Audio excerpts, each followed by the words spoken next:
ইব্রাহিম আলাইহিস সালামকে আগুনে ফেলানো হচ্ছে। হযরত জিবরাইল বলেন, ইব্রাহিম তোমাকে আগুনের ভিতরে ফেলানো হতেছে, আমার কাছে সাহায্য চাও, আমি তোমারে বাঁচায় দেব। হযরত ইব্রাহিম আলাইহিস সালাম তিনি বললেন, জিবরাইল আমার পরীক্ষা চলতেছে, আমাকে ডিস্টার্ব করো না, আমি তোমার কাছে সাহায্য কেন চাইবো?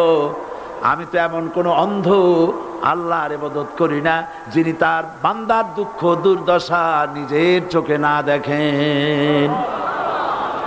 পরীক্ষা পাস করছে না? পাস করছেন কিনা?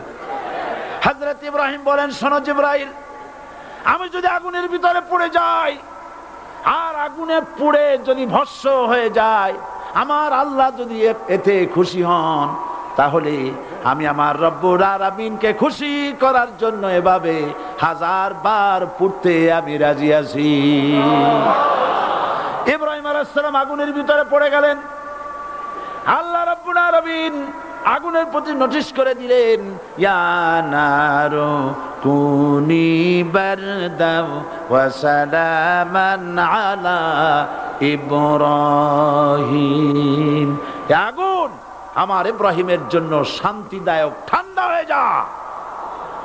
ইব্রাহিম আলাইহিস সালাম জ্বলছেন, পুড়ে গেছেন। নমরুদ তার প্রাসাদের ছাদে বসে ইব্রাহিম আলাইহিস সালামের পোড়া দৃশ্য দেখে আনন্দ করবে, আগুনের দিকে তাকায় দেখে ইব্রাহিম আরামে বসে আছেন। পোড়া তো দূরের কথা, জামাও পড়ে নাই। ও ডাক দিয়া বলে, রে আগুন, গোটা জাতি নিয়ে তোর পূজা করলাম, আমার দুশমন কেন জ্বালাইতে পারিস না? তোর জ্বালানো শক্তি কি নষ্ট হয়ে গেছে নাকি? আগুনের ভিতর থেকে আওয়াজ বেরিয়ে এলো, নমরুদ, আমার ভিতরে দাহ্য শক্তি, জ্বালানো শক্তি আছে কি নাই যদি প্রমাণ করতে চাও, টেস্ট করতে চাও, তুই নিজে আয়, তোরে সুদ্ধা তাম দুনিয়া জ্বালাই দিতে পারি, ইব্রাহিমের এক গাছা পশম জ্বালাইতে পারি না। বিশ্বকবি আল্লামা ইকবাল কি সুন্দর করে বলেছেন, আজ ভি হো জু ইব্রাহিম কা ইমা पैदा आग कर सकती है एक अंदाज़े गुलिस्तां पैदा। ইব্রাহিমের ঈমান যদি আজও কোথাও হয় বিদ্যমান, করতে পারেন অগ্নিকুণ্ডে খুবসুরত এক গুলিস্তান। এখনো যদি ইব্রাহিমের সন্তানদেরকে আগুনের মধ্যে ফেলে দেওয়া হয়, আর ইব্রাহিম ঈমান যদি থাকে, আগুনকে ফুলের বাগান বানাবার ক্ষমতা আল্লাহর আছে।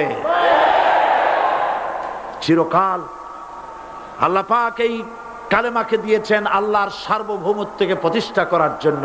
আয়াতুল কুরসি শুধু পড়ে বুকে ভিউ দেওয়ার জন্য নয়। পড়েন আমার সাথে, আল্লাহু লা ইলাহা ইল্লা হুয়াল হাইয়ুল কাইয়্যুম। দুনিয়ার সমস্ত পয়গম্বর অত্যাচারিত হলেন, শুধু তাই নয়, বিশ্ব নবী আখেরি জামানার পয়গম্বর নবী মুহাম্মদ রাসূলুল্লাহ সাল্লাল্লাহু আলাইহি ওয়াসাল্লাম জাতির কাছে আসলেন। তিনি এসে বললেন, ইয়া আইয়ুহান নাস কুলু লা ইলাহা ইল্লাল্লাহ। প্রথম দাওয়া, প্রথম দাওয়া। শুনছেন কথা? রাসূলুল্লাহ বলছেন, ও জাতি, আমার রাসূল তো মক্কার রাসূল না শুধু, মদিনার রাসূল না শুধু, আরবি ভাষা ভাষীদের রাসূল না শুধু, আমার নবী কি নবী? চিল্লায় বলেন। তাই তিনি বলেছেন, ও বিশ্বের মানবতা, বিশ্বের মানব গোষ্ঠী, যদি মুক্তি পেতে চাও, নাজাত পেতে চাও, উচ্চারণ করো, বিশ্বাস করো, আমল করো, বলো লা ইলাহা ইল্লাল্লাহ। জোরে পড়েন, লা ইলাহা ইল্লাল্লাহ, লা ইলাহা ইল্লাল্লাহু মুহাম্মাদুর রাসূলুল্লাহ। আবু জাহেল বুঝছিল কলেমার অর্থ? কথা বলেন না কেন? আবু জাহেল বুঝছিল? উতবা, সাইবা, মুগিরার গোষ্ঠীরা বুঝছিল? বুঝেছে। তারপরে তারা চিন্তা করলো যে সর্বনাশ তো করছে, লা ইলাহা, কোন ইলাহ নাই, আইনদাতা নাই, বিধানদাতা নাই, তাহলে আমরা কি ঘরে বসে বসে কি করব? উনি নতুন একজন ইলা নিয়ে আসছে, আল্লাহ ছাড়া কোন ইলা নাই, তাহলে আমাদের কাজটা কি? প্রথমে তারা চেষ্টা করলো যে একটু দেখি নরম নরম ভাবে হয় নাকি। চলে গেল আবু তালেবের কাছে, আসে না দিছে, বললো আবু তালেব তুমি তো কুরাইশদের নেতা, তোমার ভাইয়ের ছেলে কয়টাই কি? কি আশ্চর্যজনক কথা, লা ইলাহা ইল্লাল্লাহ, আল্লাহ ছাড়া কোন ইলাহ নাই, তা আমরা করব কি? তোমার ভাতিজাকে বুঝাও লা ইলাহা ইল্লাল্লাহর দাওয়াত বন্ধ করে দিক, এর বিনিময়ে টাকা লাগে টাকা দেব, সোনা লাগে সোনা দেব, যত সুন্দরী মেয়ে চায় তাও দেব, নেতৃত্ব চায় তাও দেব, তবু যেন কালেমার দাওয়াত না দেয়। আসিনে কা হাদিসে আছে কিনা? নবীজি যখন বাড়ি ফিরলেন, চাচা আবু তালেব নিজের কলিজার টুকরা সন্তান হযরত জাফর আলীর চাইতে তিনি ভালোবাসতেন কলিজার মতো করে মুহাম্মদ সাল্লাল্লাহু আলাইহি সাল্লামকে। বলছে বাবা এমন কথা কেন বলো যাতে লোকেরা খেপে যায়, এই কথাগুলি বলো না, ওরা আমার কাছে এই সব প্রস্তাব দিয়ে গিয়েছে। রাসূলুল্লাহ প্রস্তাব শুনে এগ্রি করলেন? জি। আমার নবী বলেন ও আমার চাচা আবু তালেব প্রস্তাবকারীদেরকে শুনিয়ে দিন। হুজুরের সাথে তখন অনেক লোকজন নাকি, অনেক অস্ত্রপাতি, কিচ্ছু নাই, আল্লাহর শক্তি ছাড়া কিছুই না। আমার নবী বলেন ও আমার চাচা আবু তালেব প্রস্তাবকারীদেরকে শুনিয়ে দেন, যেটা দেওয়া সম্ভব সেটা তো দূরের কথা, যেটা দেওয়া সম্ভব নয় তাও যদি তারা দিতে পারে আমারে, যেমন আকাশের সূর্যটা ধরে এনে ওরা যদি আমার ডান হাতে তুলে দেয়, আকাশের পূর্ণিমার চাঁদটা ধরে যদি বাম হাতে আমার তুলে দেয়, এর বিনিময়ে এক মুহূর্তের জন্য তাওহীদের দাওয়াত আমি বন্ধ করে দেব না। সুবহানাল্লাহ।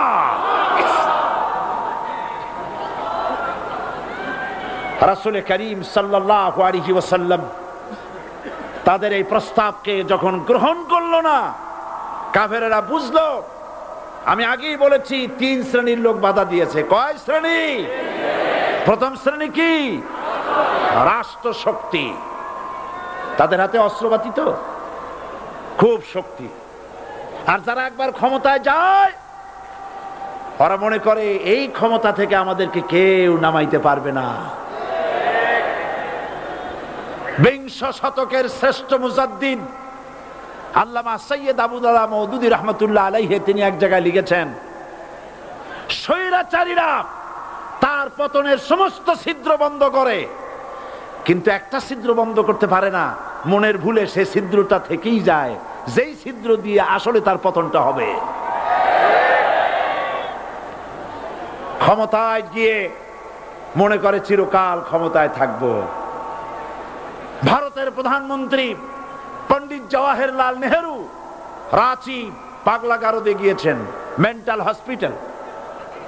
পাগলেরা নেহেরুকে দেখে আশ্চর্য হয়ে গেছে, এত সুন্দর মানুষ, মাথায় কিস্তি টুপি, গায়ে শেরওয়ানি, মুসলমানি ড্রেসই আলাদা, যদিও তিনি হিন্দু ছিলেন, পরেছেন মুসলমানি ড্রেস। শেরওয়ানি কাদের পোশাক? কাদের পোশাক? হাতে ছড়ি নিয়ে হাঁটা, স্টাইল করে, সুন্দর পাজামা, সুন্দর টুপি, সুন্দর সাজসজ্জা করে, মুসলমানদের ড্রেস। এই ড্রেস পরে তিনি গিয়েছেন, সবসময় যে ড্রেস তিনি পরতেন। পাগলেরা জিজ্ঞেস করছে তুমি কে গো? উনি বলছেন আমারে চেনো নাই, আমি ভারতের প্রধানমন্ত্রী পণ্ডিত জওয়াহরলাল নেহেরু। পাগলেরা বলছে ও সেই কথা, আমরাও যখন হসপিটালে আসছিলাম এই তোমার মতো লম্বা লম্বা কথা আমরাও বলছি, থাকো আমাদের সাথে কিছুদিন, তোমার মাথাও ঠান্ডা হয়ে যাবে। ক্ষমতায় যারা থাকে, ক্ষমতার মোহে চতুর্দিকে অন্ধকার দেখে, মনে করে আমার পতন আর হবে না। কিন্তু তোমাকে বুঝিবে যে গোকুলে বাড়ি শেষে গাড়ির চাকা সব সময় উপরে থাকে না, গাড়ির চাকা সব সময় উপরে থাকলে গাড়ি তো চলবেই না, গাড়ির চাকা ঘোরে বলেই তো গাড়ি চলে। সুতরাং এই উপরে তোমার চাকা উপরে এখন আছে বলে, তোমার দলের চাকা উপরে আছে বলে যারা মানুষের উপরে জুলুম করছো, আলেমদেরকে ধরতেছো, মুসল্লিদেরকে ধরে ধরে জেলে ঢুকাচ্ছ, সময় আসবে এমন ইন্দুরের গর্ত অপমানা পালাবার জন্য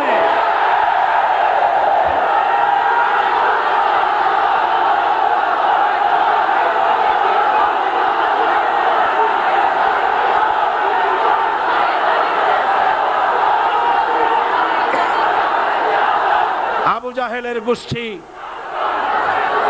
আবু জাহেলের গোষ্ঠী মনে করেছে সোজা আঙ্গুলে ঘি যখন উঠলো না, আঙ্গুল বাঁকা করতে হবে। শুরু হয়ে গেল অত্যাচার, শুরু হয়েছে না? হযরত সুমাইয়া রাদিয়াল্লাহু তাআলা আনহা কি নির্মম ভাবে, নিষ্ঠুর ভাবে তাকে শহীদ করা হলো। খাব্বাব, হুবাইব, হযরত খাব্বাব রাদিয়াল্লাহু তাআলা আনহুকে দেখে হযরত ওমর একদিন বলছিলেন, খাব্বাব তোমার পিঠে এত গর্ত কেন? এত গর্তওয়ালা পিঠ আর এত চিকুন কোমর আমি তো জীবনেও দেখিনি। হযরত খাব্বাব বলেছেন, ওমর জানো না, ইসলাম কবুল করার অপরাধে, কালেমা পড়ার অপরাধে কাফির বেঈমানেরা আমাকে মারধর করেছে। যখন আমি তাদের মারে কালেমা ছাড়ি নাই, তখন আগুন জ্বালায়া আগুনের আংটার উপরে, আংটা আগুনের উপরে আমাকে চিৎ করে শোয়ায়া, আমি যেন নড়াচড়া করতে না পারি সেজন্য আমার বুকের উপরে পাথর চাপা দিয়া রেখেছে। আগুনে গোশত পুড়ে পুড়ে আগুন ভিতরে ঢুকেছে, গায়ের রক্ত আর চর্বি গলে গলে পড়ে আগুনগুলো নিবেছে। ওই পিঠে যে গর্ত হয়েছে আজও পর্যন্ত সেই গর্ত মিটে যায় নাই।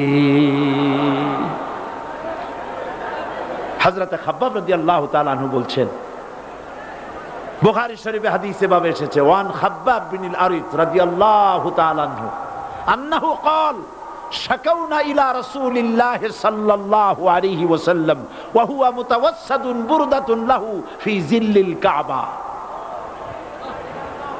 আমি গেলাম রাসূলুল্লাহর কাছে, যে দেখি হুজুর বাইতুল্লাহ শরীফের ছায়ায় আরাম ফরমাচ্ছেন।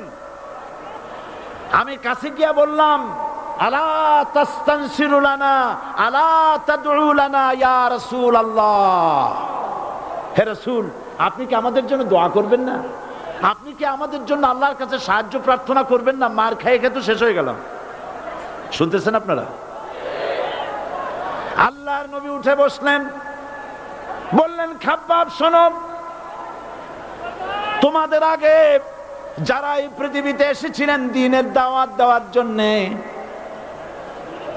সমকালীন রাষ্ট্র শক্তি তাদেরকে ধরতো, ফায়ুখাজুর রাজুলু ফায়ুহফারু লাহু ফিল আরদ, তার জন্য তারে ধরে নিয়ে মাটির মধ্যে গর্ত করত, ফায়ুজআলু ফিহা, এরপরে সেই গর্তের ভিতরে তাকে কোমর পর্যন্ত গেড়ে দিত।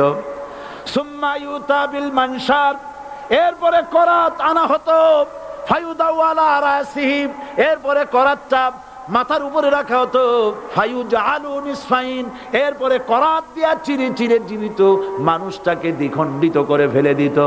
মা ইয়াসুদ্দুহু যালিকা আন দীনি, এত কষ্ট দেওয়ার পরেও, এত জুলুম করার পরেও দ্বীনের দায়ীদেরকে এক চুল পরিমাণ আল্লাহর রাস্তা থেকে তারা সরাই দিতে পারে নাই। ওয়াল্লাহি, ও খাব্বাব আমি আমার আল্লাহর নামে কসম করি। মুসলমান কে কসম করতেছে? আল্লাহ রাসূল।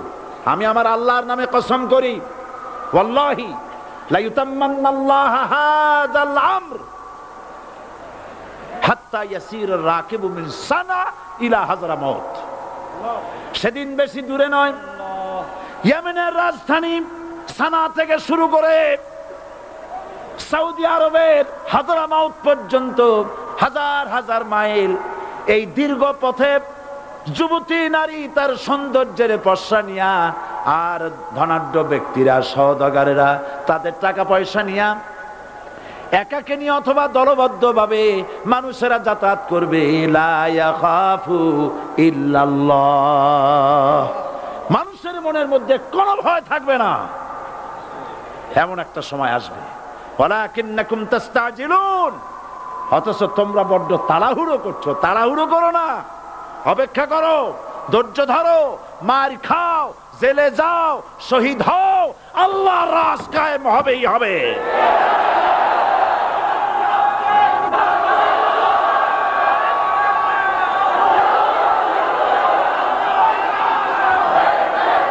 বিল্ডিং থেকে শিক্ষা গ্রহণ করুন, বিল্ডিং, ইমারত, দালান থেকে শিক্ষা গ্রহণ করুন। এই যেটা দালান আছে না পাশে, দেখতে পাচ্ছেন?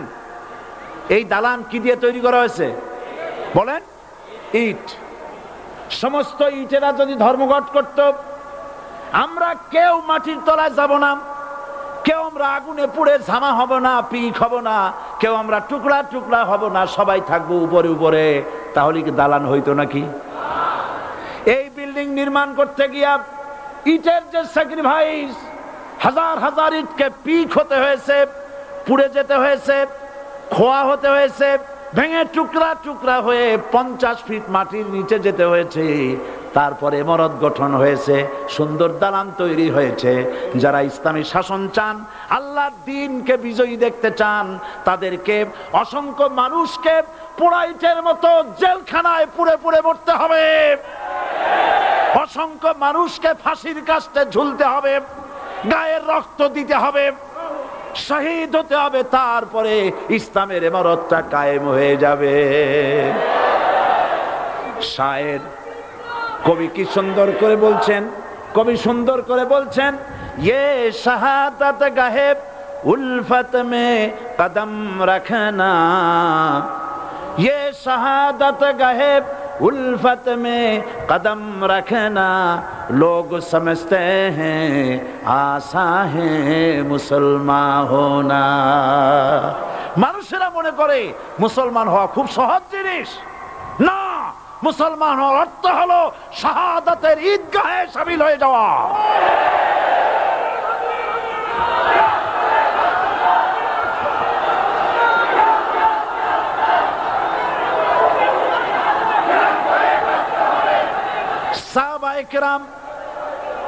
সাহাবায়ে কেরাম মার খেলেন, এবার স্বয়ং আল্লাহর নবীর গায়ে হাত তুলল। আবু জাহেল এসে হুজুরকে মারলেন, গলায় চাদর দিয়া এমন জোরে টান মেরেছে, রাসূলুল্লাহ পড়ে গিয়েছেন।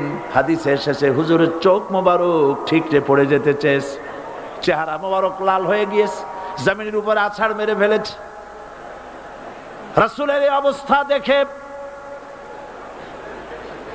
হযরতে হামজা তখনও কাফের ছিলেন, শিকার থেকে এসে তিনি এই দৃশ্য দেখলেন, দাসীর মুখে শুনলেন, ছুটে চলে গেলেন আবু জাহেলের বাড়িতে। যায় বলে, আবু জাহেল রে, তুই মুহাম্মদ সাল্লাল্লাহু আলাইহি ওয়াসাল্লাম মেরেছিস, বল কেন মারলি?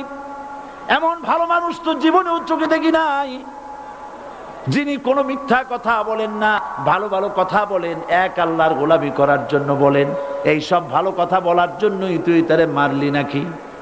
আরে আবু জাহেল, তুই কি মনে করেছিস মুহাম্মদ সাল্লাল্লাহু আলাইহি ওয়াসাল্লাম তার পিতা আব্দুল্লাহ মারা গেছে বলে মুহাম্মদ সাল্লাল্লাহু আলাইহি ওয়াসাল্লাম এতিম হয়ে গেছে মনে করেছিস নাকি? জেনে রাখ, মুহাম্মদ সাল্লাল্লাহু আলাইহি ওয়াসাল্লামের পিতা আব্দুল্লাহ মারা গেছে, কিন্তু চাচা হামজা তো মরে যায় নাই। হাতের ধনুক দিয়া এমন জোরে আঘাত মারলেন, আবু জাহেলের মাথা ফেটে রক্ত ফিনকি দিয়ে বেরিয়ে এলো।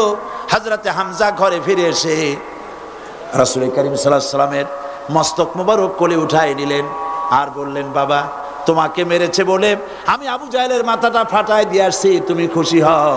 হুজুর বলছেন, চাচা, কার মাথা ফাটাইছো এইটা বলে আমারে খুশি করতে পারবা না।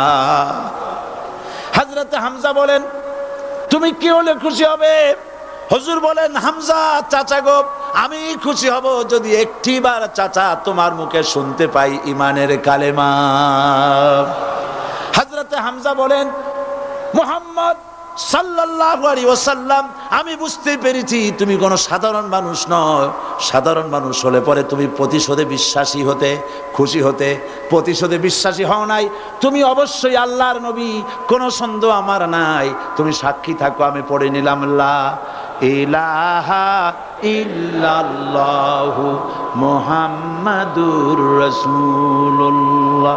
জোরে পড়ে, লা ইলাহা ইল্লাল্লাহু মুহাম্মাদুর রাসূলুল্লাহ। ঘাবড়াবার কারণ নাই। এর অর্থ এই নাই যে আপনারা কালেমার দাওয়াত দিবেন আর রাষ্ট্র শক্তি আপনারে পিটাইতেই থাকবে, আপনার কোনদিন আপনার সুদিন ফিরে আসবে না। বিষয়টা কি এমন না? আমার আল্লাহর ওয়াদা শুনুন, ওয়ালা তাহিনু ওয়ালা তাহজানু ওয়া আনতুমুল আ'লাউনা ইন কুনতুম মুমিনিন। মুমিন যদি হও আমি তোমাদেরকে বিজয় দান করব। সুবহানাল্লাহ বলেন। আজ যদি আমাদের উপরে বিপদ এসে থাকে তাহলে তার একমাত্র কারণ পূর্ণাঙ্গ ঈমানের অভাব আমাদের মধ্যে রয়েছে, ঠিক কিনা? আজ পৃথিবীতে সব থেকে মার খায় কারা? চিল্লায় বলো। আলজেরিয়ায় কারা? বসনিয়ায় কারা? চেচনিয়ায় কারা? প্যালেস্টাইনে কারা? আহা, প্যালেস্টাইনের মুসলমানদেরকে মাইরে মেরে শেষ করে দিল। দেখছেন ছবিতে না? দেখেন না? প্যালেস্টাইনের মুসলমানদের যে কে যখন মারা হচ্ছে, বাংলাদেশের প্রধানমন্ত্রী তখন আমেরিকায় ক্লিনটনের সঙ্গে কথা বলতেছেন। তিনি ক্লিনটনের কাছে তার পিতৃ হত্যার জন্য দায়ী সাজাপ্রাপ্ত 3 জন ব্যক্তিকে ফেরত চাচ্ছিলেন। আমার দৃষ্টিতে এটা কোনো অপরাধ নয়। সন্তান তার পিতার প্রতি আকর্ষণ থাকবেই। আমার আপত্তি সেখানে আপনি প্রধানমন্ত্রী শুধু শেখ পরিবারের প্রধানমন্ত্রী নন, শুধু আওয়ামী লীগের প্রধানমন্ত্রী হওয়া উচিত নয় আপনার। আপনি পৃথিবীর দ্বিতীয় বৃহত্তম বাংলাদেশের 12 কোটি মুসলমানের প্রধানমন্ত্রী। পিতৃ হত্যার আসামি ফেরত চাইলেন, কিন্তু বিল ক্লিনটনের আশ্রয় প্রশ্রয় লালিত পৃথিবীর অসভ্য জাতি সন্ত্রাসী ইহুদিরা প্যালেস্টাইনের মুসলমানদেরকে পাখির মতো গুলি করে হত্যা করছে। আপনি কেন এর জবাব চাইলেন না?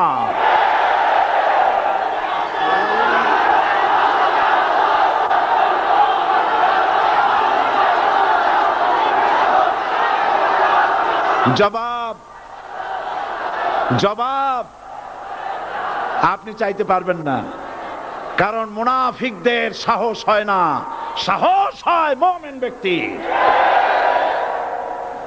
বিল ক্লিনটনকে বলা দরকার ছিল, এই ইসরায়েলকে তোমরাই বসিয়েছো, মধ্যপ্রাচ্যের বিষ ফোড়ায় পরিণত করেছো তোমরা।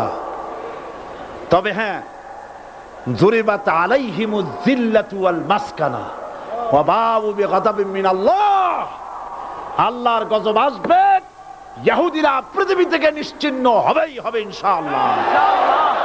দেখেছেন তাকায়া প্যালেস্টাইনে ইসরায়েলিরা হেলিকপ্টার, গানশিপ, কামান, বোমা নিক্ষেপ করছে, আর প্যালেস্টাইনের শিশু কিশোর যুবকেরা ইহুদিদের নিক্ষিপ্ত বোমা আর কামানের মোকাবেলা করতেছে পাথর দিয়ে। আমি আমার অন্তরের অন্তঃস্থল থেকে ধন্যবাদ জানাই, মোবারকবাদ জানাই খালিদ বিন ওলীদের উত্তরসূরি, খাব্বাব খোবাইবের উত্তরসূরি প্যালেস্টাইনের ওই সব যুবকদেরকে যারা কাফের বেঈমান ইহুদিদের মোকাবেলা করতেছে ইট আর পাথর দিয়ে। আর আমি আমার অন্তরের অন্তঃস্থলের সমস্ত ঘৃণা দিয়ে আমি ধিক্কার জানাই পৃথিবীর মুসলিম শাসকদেরকে, যারা মুসলমানদের মার দেখে চুপ করে যারা বসে আছে।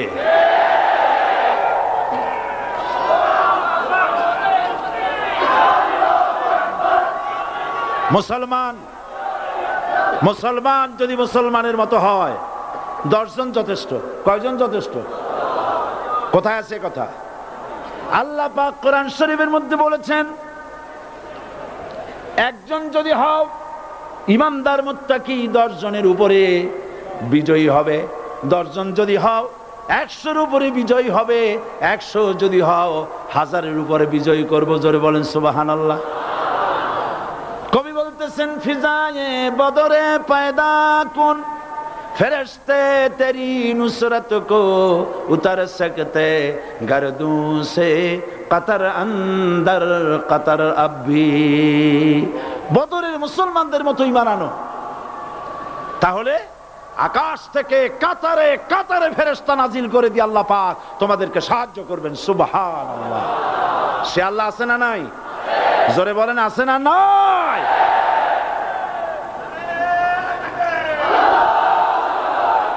সেই আল্লাহ রাব্বুল আলামিন কোরআনে কারীমের ভিতরে আয়াতুল কুরসির মধ্যে বলে দিয়েছেন, আল্লাহু লা ইলাহা ইল্লা হুয়াল হাইয়ুল কাইয়্যুম। প্রাণ খুলে সবাই পড়েন, বসা মানুষ দাঁড়ানো মানুষ। আল্লাহু লা ইলাহা ইল্লা হুয়াল হাইয়ুল কাইয়্যুম। আল্লাহ রাব্বুল আলামিন, তিনি ছাড়া কোনো ইলাহ নাই, তিনি সার্বভৌমত্বের মালিক, কেউ নাই আল্লাহ ছাড়া। এই কথা মানুষকে ঘোষণা করতে হবে। বাধা, এই কথা বললেই বাধা দেবে কয় শ্রেণীর লোক? 3 শ্রেণী। প্রথম শ্রেণী হচ্ছে কে? রাষ্ট্রশক্তি। আজও তারা বাধা দিচ্ছে। আল্লাহর আইন দিয়ে দেশ চালাও, তারা তাদের মন মর্জি মোতাবেক আইন দিয়ে দেশ চালাবে। আল্লাহ পাক বলছেন আলা আলাহুল খালকু ওয়াল আমরু, সৃষ্টি যার, আইন চলবে তা। কারো বাবার আইন চলতে পারে না, নিজেদের তৈরি করা আইন চলবে না। ইনিল হুকমু ইল্লা লিল্লাহ, একমাত্র আইন চলবে কার? এই আইন রাসূল করিম সাল্লাল্লাহু আলাইহি ওয়াসাল্লাম মদিনায় কোরআন দিয়ে প্রতিষ্ঠিত করেছিলেন। আল্লাহর বিধান, আল্লাহর সার্বভৌমত্ব কায়েম করেছিলেন। কোরআন সংবিধান হলো, চুরি বন্ধ হলো, ডাকাতি বন্ধ হলো, জেনা বন্ধ হলো, হত্যা বন্ধ হলো, ধর্ষণ বন্ধ হলো, সব কিছু বন্ধ হয়ে গিয়ে মুসলমানেরা শান্তি লাভ করলো, পৃথিবীর মানুষ শান্তি লাভ করলো। সুবহানাল্লাহ বিহামদিহি। আজ মুসলমানেরা শত্রু চেনে না, বন্ধু চেনে না। বন্ধুকে বানায়েছে শত্রু, শত্রুকে বানায়েছে বন্ধু। কে বন্ধু কে শত্রু চিনাই দিবেন কে? আল্লাহ। বলেন কে দিবেন? আল্লাহ রাব্বুল আলামিন কোরআনে কারীমের মধ্যে পরিষ্কার করে বলেছেন, লাতাজিদান্না আশাদ্দান নাসি আদাওয়াতান লিল্লাযীনা আমানুল ইয়াহুদা ওয়াল্লাযীনা আশরাকু। আল্লাহ পাক বলছেন, হে রাসূল, মানুষের ভিতরে 2টা শ্রেণী মুমিনদের জন্য সবথেকে জঘন্য দুশমন। কয়টা শ্রেণী? 2টা। একটা হলো ইহুদ, আর একটা হলো মুশরিক। একটা হলো ইহুদি, আর একটা হলো মুশরিক। এটা হলো তোমাদের দুশমন। আর আজ আমাদের দেশে, পৃথিবীর বিভিন্ন দেশে মুসলমানেরা মুশরিকদের সঙ্গে সম্প্রীতি বাড়াচ্ছে, মুসলমানদের সাথে শত্রুতা বাড়াচ্ছে। আজ আমার দেশে পূজা পার্বণে বাধা নাই। পূজা পার্বণে বাধা আছে? পূজা পার্বণে বাধা নাই। বাধা কোথায়? কোরআন শরীফের তাফসীর মাহফিলে। কোরআনের তাফসীরের মাহফিলে বাধা দেওয়া হচ্ছে। গান বাজনায় 144 ধারা নাই, কিন্তু কোরআন শরীফের মাহফিলে 144 ধারা দেওয়া হচ্ছে। যারা দিচ্ছে তারা আবার ওমরাও করে, হজও করে। ওরা আমাদের বলে আমরা নাকি ধর্মের নামে রাজনীতি করি। বলে না? আমরা নাকি ধর্মের নামে রাজনীতি করি। আমি বলি, ধর্মের নামে আমরা রাজনীতি করি না, আমরা ধর্মীয় রাজনীতি করি। কথাটা বুঝে আসছে কিনা? ধর্মের নামে রাজনীতি তো সেই ব্যক্তি করে 1996 সনের নির্বাচনের আগে যিনি মাথায় পট্টি বেঁধেছিলেন, যিনি শপথ গ্রহণের সময় হাতে তসবিহ পড়েছিলেন। ধর্মের নামে রাজনীতি তিনি করেছেন। আজ অনেকগুলি ডিগ্রি পেয়েছেন তিনি, অনেকগুলি ডিগ্রি পেয়েছেন। কয়টা? মুখস্থ হয়ে গেছে আপনাদের। শকুনেরা, শকুন যদি গরুর গোশত কিনে খাওয়া লাগতো, 80 টাকা কেজি দরে শকুনে এত গোশত কিনা খাইতে পারতো না। লেখাপড়া করে যদি ডিগ্রি নেওয়া লাগতো, এত ডিগ্রি কপালে জুটতো না। পয়সা দিয়া ম্যানেজ করা ডিগ্রি, কিন্তু 9টা নিলে কি হবে? আসল ডিগ্রিটা এখনো বাকি আছে। আসল ডিগ্রি কোনটা? নির্বাচনের আগে পট্টি বেঁধে তসবিহ নিয়ে গোটা জাতিকে যে সফলভাবে প্রতারণা করতে আপনি পেরেছিলেন, মহা প্রতারক হিসেবে সেই ডিগ্রি আগামী নির্বাচনের মোক্ষম সময় জনগণ আপনার গলায় পরায় দেবে।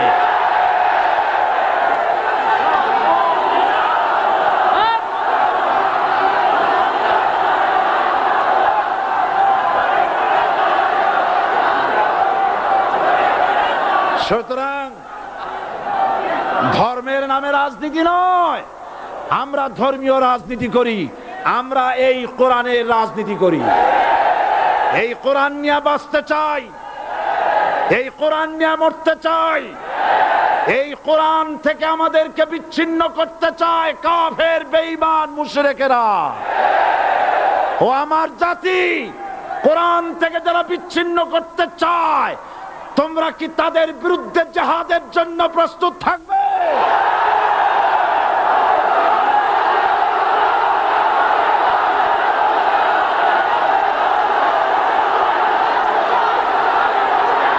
বসেন, বসেন, বসেন, বসেন, বসেন। আমি বুঝতে পেরেছি বিষয়টা কি। আসরের পরের থেকে বসা তো, সুযোগ পাইয়া খাড়া হইয়া কোমর সোজা করলেন। বসেন, সবাই বসেন, কোমর সোজা হয়ে গেছে, বসেন। এত বড় মাহফিল, জীবনে আর একটা পাবো নিশ্চয়তা আছে কি? জোরে বলেন, আছে? আজ আমাকে কথা বলতেই হবে ইনশাআল্লাহ, কারণ আগামীতে আবার আপনাদের সাথে দেখা হবে কিনা আমি জানি না। কথা বলতেই হবে। বসেন, কেউ দাঁড়িয়ে থাকবেন না। আমি দেখতে পাচ্ছি বাংলাদেশের ভাগ্য আকাশে উত্তর গগনে কালো মেঘ জমা হয়েছে, ঝড়ের পূর্বাভাস লক্ষ্য করছি। যদি মোকাবেলা করতে না পারেন সক্ষম ভাবে, এমন অন্ধকার গাঢ় কালো অমাবস্যার রাত আসতে পারে যার সুবে সাদেক হওয়া অসম্ভব। সুতরাং আপনারা কি কাপুরুষের মতো কাফের মুশরিকদের গোলামি করে মরতে চান? বিড়ালের মতো 500 বছর বেঁচে থাকার কোনো লাভ নাই। সিংহের মতো 1 ঘন্টা বাঁচতে চাই। আমাদেরকে বলা হয় সাম্প্রদায়িক উস্কানিমূলক কথা নাকি আমি বলি। পত্রপত্রিকা দিছে না তারা? সাম্প্রদায়িক উস্কানি কথা, সাম্প্রদায়িক উস্কানিমূলক কথা বলি। সেই জন্যই বোধহয় শত শত মুসলিম আমাদের কাছে এসে মুসলমান হয়। মানুষে আর বোকা বানানো যাবে না। যাবে কি? আর বোকা বানানো যাবে? তারপর বলছে কি, এরপরে বলছে আমাকে বলছে রাজাকার। শুনে রাখো চট্টগ্রামের লক্ষ লক্ষ জনতা, পার্লামেন্টে যখন আমাকে এই কথা বলা হয়েছিল, আমার পার্লামেন্টের কলিগ জাফরুল্লাহ চৌধুরী সাহেব বসে আছেন এখানে, হ্যাঁ, জাফরুল ইসলাম চৌধুরী বসে আছেন পাশে, প্রধানমন্ত্রী সুদ্ধা, অন্তত 3 শতাধিক পার্লামেন্টের সম্মানিত সদস্যরা সেদিন বসা। 1997 সনের বাজেট বক্তৃতা যখন আমি করতেছিলাম, ডক্টর কুদরতে খোদা, নাম রাখছে কুদরতে খোদা, আসলে গজবে খোদা। এই লোকটি নাস্তিক, ইসলামের চূড়ান্ত দুশমন। তার প্রণীত শিক্ষা ব্যবস্থার যখন সমালোচনা করছিলাম, ট্রেজারি বেঞ্চ থেকে আমাকে বলা হলো রাজাকার। আমি আমার সমস্ত শক্তি একত্রিত করে বলেছিলাম শুধুমাত্র হিন্দুস্তানের রাজাকারেরাই আমাকে রাজাকার বলতে পারে।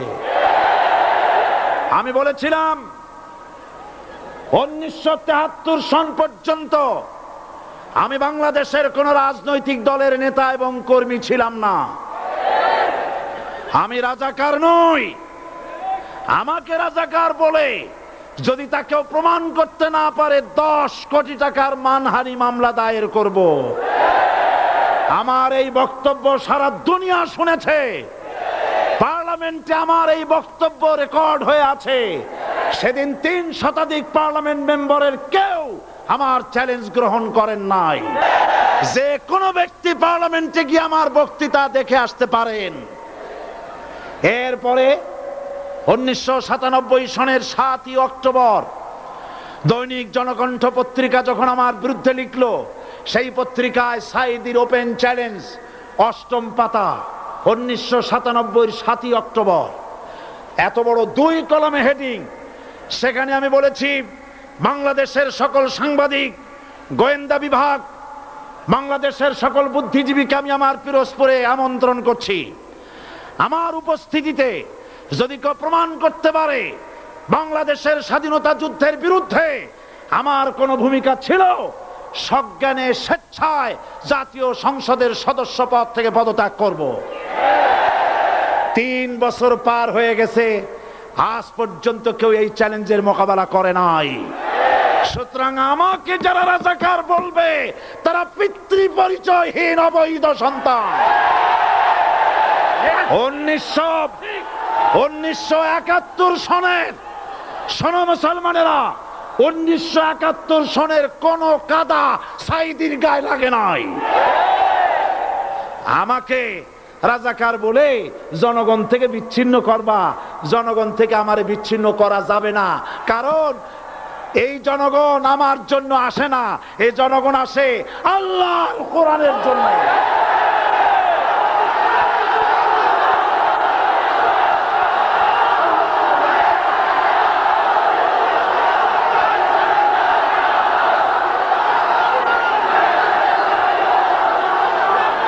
আজকে আর যারা ইসলামের কথা বলে, তারাই রাজাকার, তারাই মৌলবাদী। মৌলবাদী বললে আমরা অসন্তুষ্ট হই না, কারণ মৌলবাদী শব্দটা আসছে মূল থেকে। মৌল শব্দ এসেছে মূল থেকে। মূলবাদী তার মানে যারা মূলে আছে। মূল হলো কোরআন, মূল হলো হাদিস, মূল হলেন আল্লাহ, মূল হলেন আল্লাহ রসুল। আমরা আছি মূলে। এখন বলেন তো, মূলের শক্তি বেশি না আগার শক্তি বেশি? আমাদের যারা মৌলবাদী বলে ওরা হলো আগাবাদী। মূলে আছে কত কোটি? 12 কোটি। মূলে আছে কত কোটি? আর আমাদের যারা মৌলবাদী বলে ওই থাকো গাছের আগায়, আমরা মূলে। লাভালাভি বেশি করবা না, 12 কোটিতে গাছের গোড়া আসতে নানা দেবে, মামু বাড়ি দিল্লি গিয়ে পড়বা, বাংলার জমিনে জায়গা হবে না। এ কথা বিশ্বাস করো। বাংলাদেশের মুসলমানদের শরীরে 1 বিন্দু রক্ত থাকতে শয়তানের তৈরি করা ধর্ম নিরপেক্ষ মতবাদ বাংলার জমিনে কায়েম হতে দেওয়া হবে না, হবে না।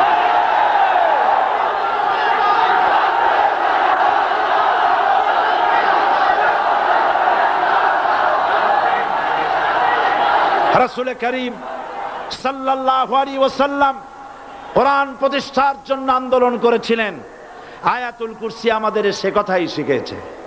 আল্লাহ রাব্বুল আলামিন বলেন, আল্লাহু লা ইলাহা ইল্লা হুয়াল হাইয়ুল কাইয়্যুম। প্রাণ খুলে পড়েন, আল্লাহু লা ইলাহা ইল্লা হুয়াল হাইয়ুল কাইয়্যুম। আল্লাহ হচ্ছেন তিনি, যিনি ছাড়া কোনো ইলাহা নাই, আইনদাতা নাই, বিধানদাতা নাই। আমরা মানুষের তৈরি করা আইন মানি না। 12 কোটি মুসলমানের দেশে আইন তৈরি করবে মানুষ, আমরা মানব না। পার্লামেন্টে তৈরি হতে হবে কোরআন দিয়ে, পার্লামেন্টে আইন তৈরি হতে হবে কোরআন দিয়ে। সুতরাং ভয় যতই পান আর যতই ষড়যন্ত্র করেন, 4 দল যখন একত্রিত হয়েছে, ঐক্যবদ্ধ থাকবে, সরকার ঐক্যবদ্ধভাবে গঠন হবে, নির্বাচন ঐক্যবদ্ধভাবে হবে এবং কোরআন হবে, আল কোরআনের পার্লামেন্ট হবে বাংলাদেশে।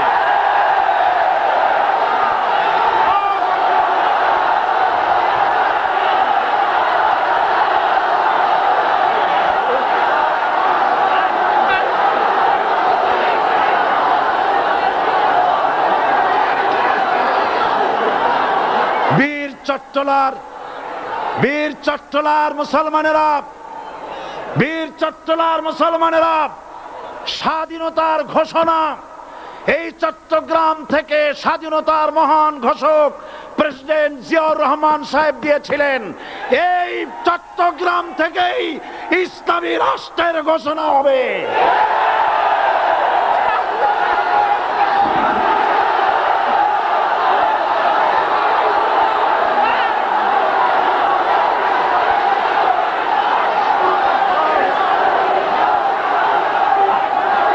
আশাবাদী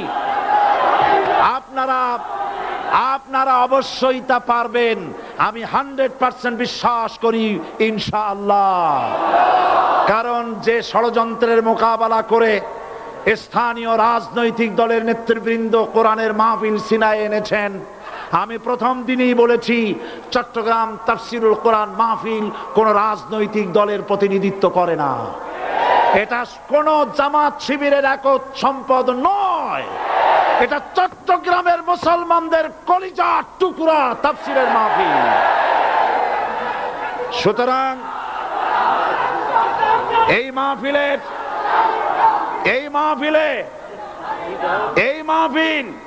চট্টগ্রামে থাকবে ইনশাআল্লাহ কিয়ামত পর্যন্ত। 144 ধারা 288 হয়ে গেছে, ষড়যন্ত্র পায় পায় চলে গেছে। আমি ওই সব ছেলেদের বলি, সরকারি দলের ছাত্র হইয়া মুসলমানদের বিপক্ষে যাইও না। এদেশের ভাগ হয়ে গেছে দুটো শিবির, বোঝাই যাচ্ছে। একদিকে ভারতের পা চাটা গোলাম নাস্তিক মোরতাদ শ্রেণীর বুদ্ধিজীবী এবং তাদের মদতপুষ্ট সরকার, আর একদিকে ইসলামী শক্তি, ইসলামী দল আর দেশ প্রেমিক জাতীয়তাবাদী শক্তি। একদিকে হিমালয় পাহাড় আর একদিকে সূচো ইঁদুর। আল্লাহ বিজয় দেবে মুসলমানদের। কাদের বিজয় হবে? বাংলাদেশে কোরআনের রাজ কায়েম হোক, তাকে আপনারা চান? কারা কারা চান দুহাত উঁচু করে দেখান। দাঁড়াবেন না, দাঁড়াবেন না।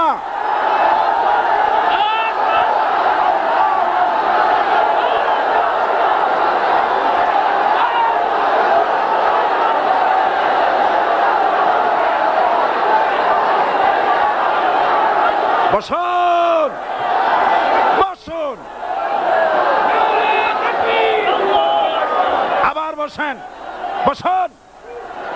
জোরে সোরে জিকির করেন লা ইলাহা ইল্লাল্লাহ, আরো জোরে লা ইলাহা ইল্লাল্লাহ, লা ইলাহা ইল্লাল্লাহ,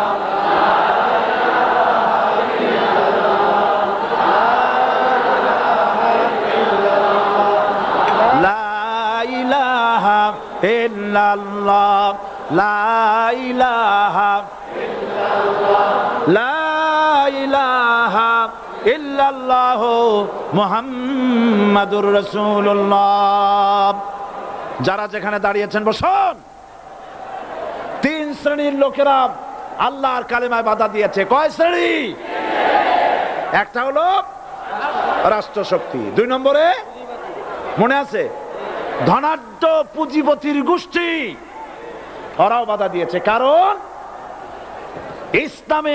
ইসলামকে বলা হয় পুঁজিবাদের আশ্রয়স্থল। নাউজুবিল্লাহ। সর্বপ্রথম ইসলাম কবুল করেছে কারা? ধনীরা না গরিবরা? কারা? গরিবেরা। সুতরাং ধনাঢ্য ব্যক্তিরা মনে করলো যে আমাদের তো সর্বনাশ হয়ে যাবে, আমরা দাস দাসী ধরে রাখতে পারবো না, আমরা মানুষকে শোষণ করতে পারবো না, যে নতুন কলেমার দাওয়াত আসছে। সুতরাং সরকারের হাতকে তারা পয়সা দিয়া শক্ত করেছে আর বলেছে যত টাকা লাগে এই লোকগুলারে ঠ্যাঙ্গান। আজও আছে কিনা? তা আছে কিনা? 3 নম্বরে বাধা দিয়েছে ধর্মের নামের এক শ্রেণীর কায়েমি স্বার্থবাদী শক্তি, যার সম্পর্কে সূরা তাওবায় আল্লাহ পাক বলেছেন ইন্না কাসীরাম মিনাল আহবারি ওয়ার রুহবান লা ইয়াকুলুনা আমওয়ালান নাস বিল বাতিল ওয়া ইয়াসুদ্দুনা আন সাবিলিল্লাহ।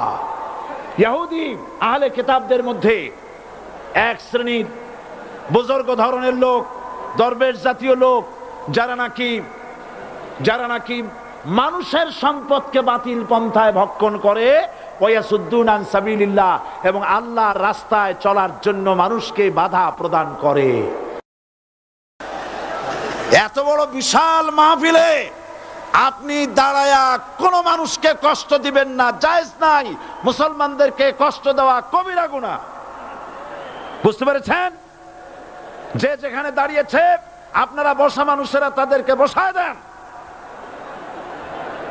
সুতরাং এই কালেমার দাওয়াত যখন হযরতে মুসা আলাইহিস সালাম দিলেন, ফেরাউন বলল আমি তো জানি না যে আমি ছাড়া আরো কোন ইলাহ আছে, আইনদাতা তো আমি, তুমি নতুন কোথা থেকে আইনদাতা নিয়ে আসছো?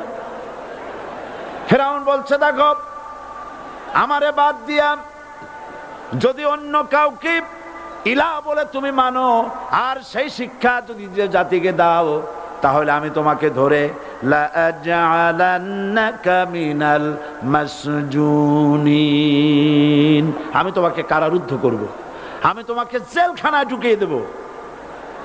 রাষ্ট্রশক্তি প্রথম বাধা দিল কারা? বলেন সবাই। সেই বাধা কি ওখানে শেষ হয়েছে না এখনো আছে? আছে কিনা জোরে বলেন। আমি তোমাকে জেলখানায় ঢুকাবো। হযরতে মুসা আলাইহিস সালাম বলেন, ফেরাউন রে, জেলের ভয় আমি করি না, আমাকে জেলের ভয় দেখায়া লাভ নাই, আমি আল্লাহ পাকের পয়গম্বর হযরতে মুসা আলাইহিস সালাম। ফেরাউনের দলবল আছে, লোক লস্কর আছে, তার অস্ত্রের অভাব নাই। আল্লাহ রাব্বুল আলামিন মুসা আলাইহিস সালামের কাছে একটা অস্ত্র দিয়া দিলেন। দিছিলেন কিনা? দিছিলেন কিনা? আল্লাহ পাক হযরত মুসা কি বলেছেন, ওয়া মা তিলকা বিয়ামিনিকা ইয়া মুসা, মুসা রে তোমার হাতে ওটা কি? মুসা আলাইহিস সালাম বললেন, এটা লাঠি। আল্লাহ পাক বললেন, ফেলে দাও লাঠি। লাঠি ফালায় দিলেন, কি হয়ে গেল? হিয়া হাইয়াতুন তাসআ, লাঠি হয়ে গেল। এখন লাঠি পড়ে সাপ হয়ে গেল। সাপ দেখে নবী হোক, ওলি হোক, সাহাবী হোক আর আলেম হোক, সাপ দেখলে ভয় করে না মানুষের? মুসা আলাইহিস সালাম ভয় পেয়েছে। আল্লাহ রাব্বুল আলামিন হযরত মুসাকে শোনায় দিলেন, খুযহা ওয়া লা তাখাফ সানুঈদুহা সিরাতাহাল উলা,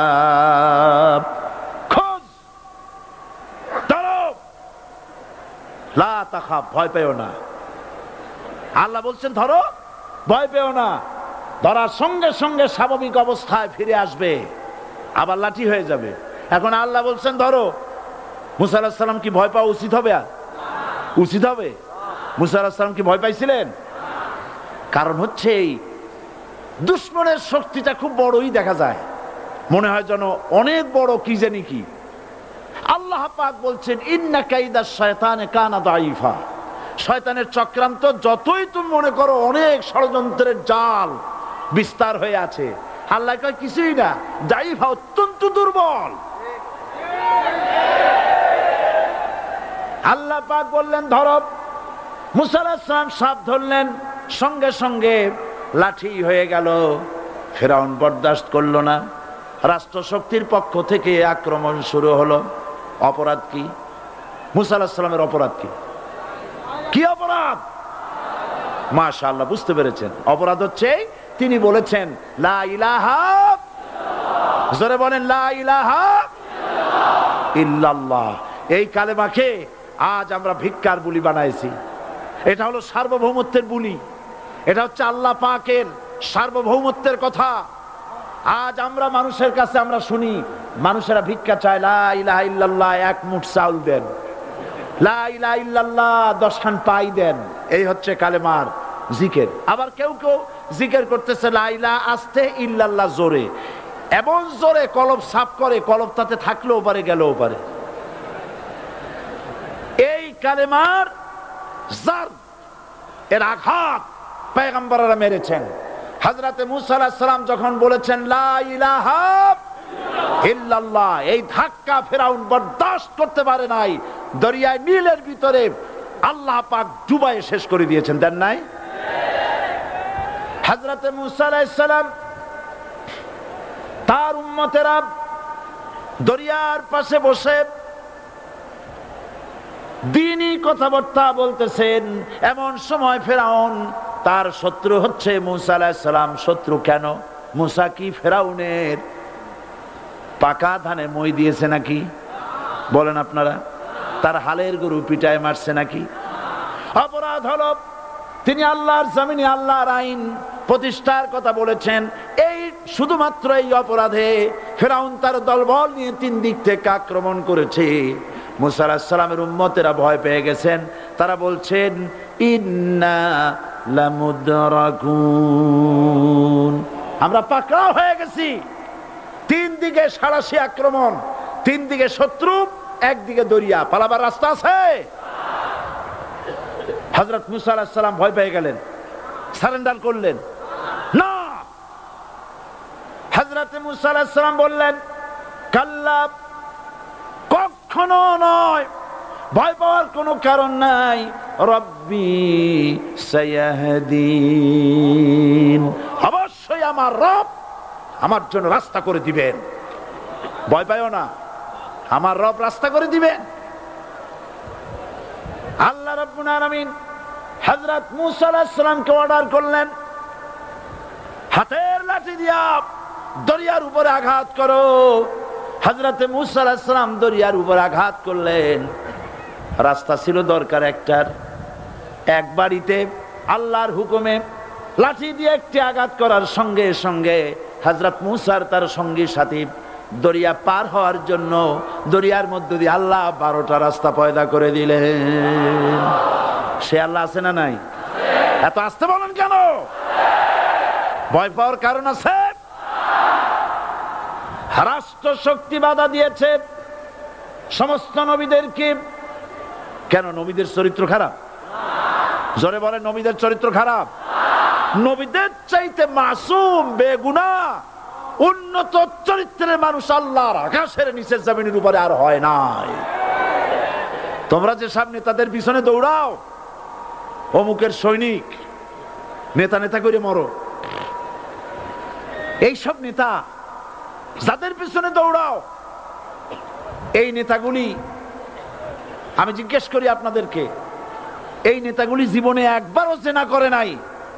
এ ব্যাপারে অনুসারীরা আপনারা কি নিশ্চিত?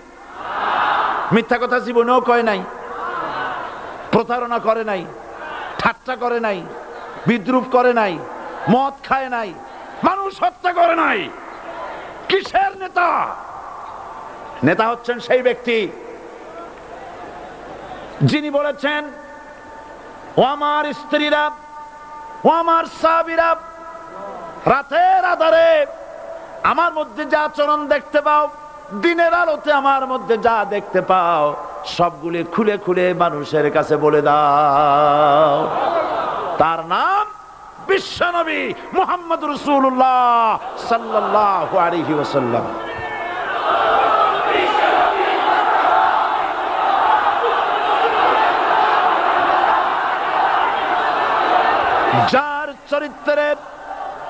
যার চরিত্রের সার্টিফিকেট আল্লাহ রাব্বুল আলামিন নিজে দিচ্ছেন, ওয়া ইন্নাকা লাআলা খুলুকিন আযীম। নবী হে, উন্নত চরিত্রের উপরে আপনি প্রতিষ্ঠিত। সুবহানাল্লাহ। কে সার্টিফিকেট দিচ্ছেন? আযীম, আযীম। আরবিতে চওড়াকে বলা হয় আরিদ, গভীরতাকে বলা হয় আমিক। কত প্রশস্ত, যা মাপার কোনো ফিতা নাই, কত গভীর, যা মাপার কোনো যন্ত্র নাই, এইটাকে আরবিতে বলা হয় আজিম। সুবহানাল্লাহ বলতে ইচ্ছে করে না? ও নবী, তোমার চরিত্র এমন যা মাপার মতো যন্ত্র পৃথিবীতে নাই। এই সার্টিফিকেট দিলেন কে? সমস্ত নবীরাই চরিত্রবান, নবীরা মাসুম, বেগুনাহ। সুবহানাল্লাহ বিহামদিহি। সেই নবীরা মার খান নাই? খেয়েছেন কিনা বলেন? কারা মেরেছে? রাষ্ট্র শক্তি। কারা মেরেছে? কারণ নবীরা বলেছেন, লা ইলাহা ইল্লাল্লাহ। পড়েন সবাই, লা ইলাহা ইল্লাল্লাহ। আপনিও যদি নবীদের মতো, সাহাবীদের মতো বুঝা এই কলেমার দাওয়াত দেন, বাধা আসবেই। বোঝাবুঝির ব্যাপার, বুঝতেই সারলো। কত মাহফিল হয় বাংলাদেশে, হয় না? কোনো বাধা নাই, ঠিক কিনা? কত পূজা হয়, পার্বণ হয়, গান হয়, থিয়েটার হয়, গুনাহগার বিবির গান হয়, কত কিছু হয়। কোনো বাধা আছে?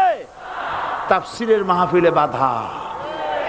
কারণ ওরা বুঝতে পেরেছে এ তাফসীরের মাহফিলে গাজীর গীত হয় না, এ তাফসীরের মাহফিলে আল্লাহর সার্বভৌমত্ব কায়েমের আন্দোলন চলে।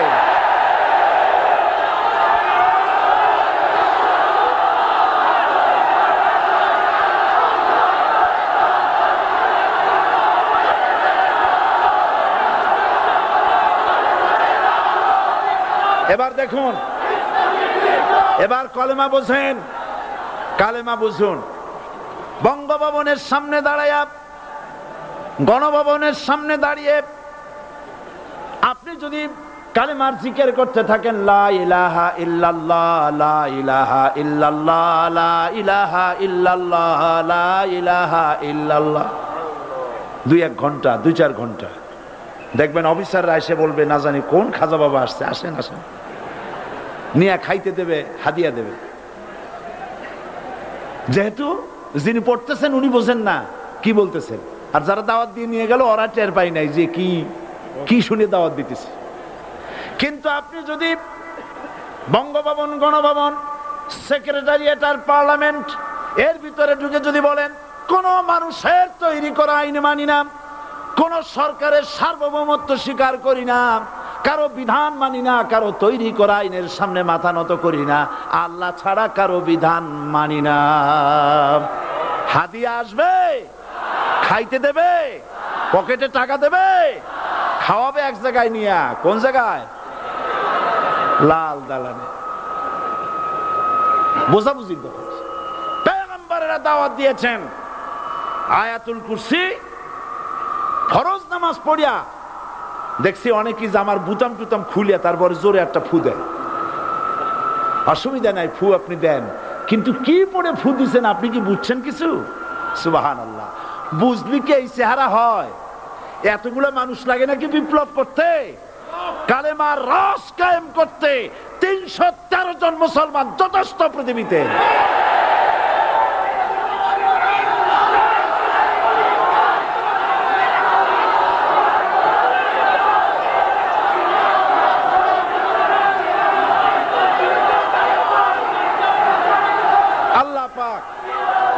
কোরআনে কারীমের মধ্যে আল্লাহ পাক বলেছেন, এমন একজন নবী পাঠাই নাই, ইয়া হাসরাতান আলাল ইবাদ, বান্দার উপরে আফসোস। আহারে, কে বলতেছেন? আমার আল্লাহ। বলেন আমার আল্লাহ, তিনি আফসোস করছেন। আফসোস, একজন পয়গম্বর এমন পাঠাইলাম না, একজন রাসূল পাঠাইলাম না যার সাথে এরা ঠাট্টা করে নাই, বিদ্রুপ করে নাই, পাগল বলে নাই, মারে নাই।